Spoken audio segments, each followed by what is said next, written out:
21 அதிகாரம். பின்பு நான் புதிய வானத்தையும் புதிய பூமியையும் கண்டேன்.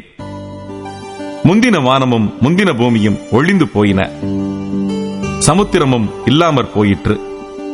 யோவானாகிய நான் புதிய எருசலேமாகிய பரிசுத்த நகரத்தை தேவனிடத்தினின்று பரலோகத்தை விட்டு இறங்கி வர கண்டேன். அது தன் புருஷனுக்காக அலங்கரிக்கப்பட்ட மணவாட்டியைப் போல ஆயத்தமாக்கப்பட்டிருந்தது. மேலும் பரலோகத்திலிருந்து உண்டான ஒரு பெருஞ்சத்தத்தை கேட்டேன். அது, இதோ மனுஷர்களிடத்திலே தேவனுடைய வாசஸ்தலம் இருக்கிறது, அவர்களிடத்திலே அவர் வாசமாயிருப்பார், அவர்களும் அவருடைய ஜனங்களாயிருப்பார்கள். தேவன் தாமே அவர்களோட கூட இருந்து அவர்களுடைய தேவனாயிருப்பார். அவர்களுடைய கண்ணீர் யாவையும் தேவன் துடைப்பார். இனி மரணமும் இல்லை, துக்கமும் இல்லை, அலறுதலும் இல்லை, வருத்தமும் இல்லை, முந்தினவைகள் ஒழிந்து போயின என்று விளம்பினது. சிங்காசனத்தின் மேல் வீற்றிருந்தவர், இதோ நான் சகலத்தையும் புதிதாக்குகிறேன் என்றார். பின்னும் அவர், இந்த வசனங்கள் சத்தியமும் உண்மையுமானவைகள், இவைகளை எழுது என்றார். அன்றியும் அவர் என்னை நோக்கி, ஆயிற்று, நான் அல்பாவும் ஒமேகாவும் ஆதியும் அந்தமுமாயிருக்கிறேன்.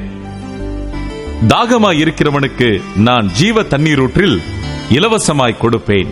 ஜெயங்கொள்ளுகிறவன் எல்லாவற்றையும் சுதந்தரித்துக் கொள்ளுவான். நான் அவன் தேவனாயிருப்பேன், அவன் என் குமாரனாயிருப்பான். பயப்படுகிறவர்களும் அவிசுவாசிகளும் அருவருப்பானவர்களும் கொலைபாதகரும் விபசாரக்காரரும் சூனியக்காரரும் விக்கிரகாராதனைக்காரரும் பொய்யர் அனைவரும் இரண்டாம் மரணமாகிய அக்கினியும் கந்தகமும் எரிகிற கடலிலே பங்கடைவார்கள் என்றார். பின்பு கடைசியான 7 வாதைகளால் நிறைந்த 7 கலசங்களை உடைய அந்த 7 தூதரில் ஒருவன் என்னிடத்தில் வந்து, நீ இங்கே வா, ஆட்டுக்குட்டியானவருடைய மனைவியாகிய மணவாட்டியை உனக்கு காண்பிக்கிறேன் என்று சொல்லி, பெரிதும் உயரமுமான ஒரு பர்வதத்தின் மேல் என்னை ஆவியில் கொண்டு போய், தேவனுடைய மகிமையை அடைந்த எருசலேமாகிய பரிசுத்த நகரம் பரலோகத்தை விட்டு தேவனிடத்திலிருந்து இறங்கி வருகிறதை எனக்கு காண்பித்தான். அதன் பிரகாசம் மிகவும் விலை உயர்ந்த ரத்தினக்கல்லை போலவும் பளிங்கு நொழியுள்ள வச்சிரக்கல்லை போலவும் இருந்தது. அதற்கு பெரிதும் உயரமுமான மதிலும், கிழக்கே 3 வாசல்கள், வடக்கே 3 வாசல்கள், தெற்கே 3 வாசல்கள், மேற்கே 3 வாசல்களாக 12 வாசல்களும் இருந்தன. வாசல்களின் அருகே 12 தூதர்கள் இருந்தார்கள். அந்த வாசல்களின் மேல் இஸ்ரவேல் சந்ததியாராகிய 12 கோத்திரத்தாருடைய நாமங்களும் எழுதப்பட்டிருந்தன. நகரத்தின் மதிலுக்கு 12 அஸ்திபார கற்கள் இருந்தன. அவைகள் மேல் ஆட்டுக்குட்டியானவருடைய 12 அப்போஸ்தலரின் 12 நாமங்களும் பதிந்திருந்தன. என்னுடனே பேசினவன் நகரத்தையும் அதன் வாசல்களையும் அதன் மதிலையும் அளக்கிறதற்கு ஒரு பொற்கோலை பிடித்திருந்தான். அந்த நகரம் சதுரமாயிருந்தது, அதன் அகலமும் நீளமும் சமமாயிருந்தது. அவன் அந்த கோலினால் நகரத்தை அளந்தான். அது 12,000 ஸ்தாதி அளவாயிருந்தது. அதன் நீளமும் அகலமும் உயரமும் சமமாயிருந்தது.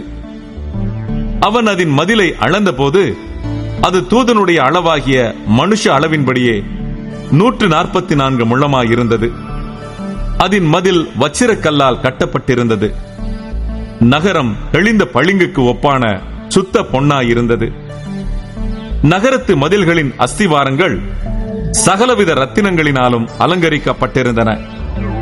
முதலாம் அஸ்திபாரம் வச்சிரக்கல், 2வது இந்திரநீலம், 3வது சந்திரகாந்தம், 4வது மரகதம், 5வது கோமேதகம், 6வது பதுமராகம், 7வது சுவர்ணரத்தினம், 8வது படிகப்பச்சை, 9வது புஷ்பராகம், 10வது வைடூரியம், 11வது சுனீரம், 12வது சுகந்தி. இவைகளே 12 வாசல்களும் 12 முத்துக்களாயிருந்தன. ஒவ்வொரு வாசலும் ஒவ்வொரு முத்தாயிருந்தது. நகரத்தின் வீதி தெளிவுள்ள பளிங்கு போல சுத்த பொன்னாயிருந்தது. அதிலே தேவாலயத்தை நான் காணவில்லை. சர்வ வல்லமையுள்ள தேவனாகிய கர்த்தரும் ஆட்டுக்குட்டியானவருமே அதற்கு ஆலயம். நகரத்திற்கு வெளிச்சம் கொடுக்க சூரியனும் சந்திரனும் அதற்கு வேண்டுவதில்லை. தேவனுடைய மகிமையே அதை பிரகாசிப்பித்தது. ஆட்டுக்குட்டியானவரே அதற்கு விளக்கு. ரட்சிக்கப்படுகிற ஜனங்கள் அதன் வெளிச்சத்திலே நடப்பார்கள். பூமியின் ராஜாக்கள் தங்கள் மகிமையையும் கனத்தையும் அதற்குள்ளே கொண்டு வருவார்கள். அங்கே ராக்காலம் இல்லாதபடியால் அதன் வாசல்கள் பகலில் அடைக்கப்படுவதே இல்லை. உலகத்தாருடைய மகிமையையும் கனத்தையும் அதற்குள்ளே கொண்டு வருவார்கள். தீட்டுள்ளதும் அருவருப்பையும் பொய்யையும் நடப்பிக்கிறதுமாகிய ஒன்றும் அதில் பிரவேசிப்பதில்லை. ஆட்டுக்குட்டியானவரின் ஜீவ புஸ்தகத்தில் எழுதப்பட்டவர்கள் மாத்திரம் அதில் பிரவேசிப்பார்கள்.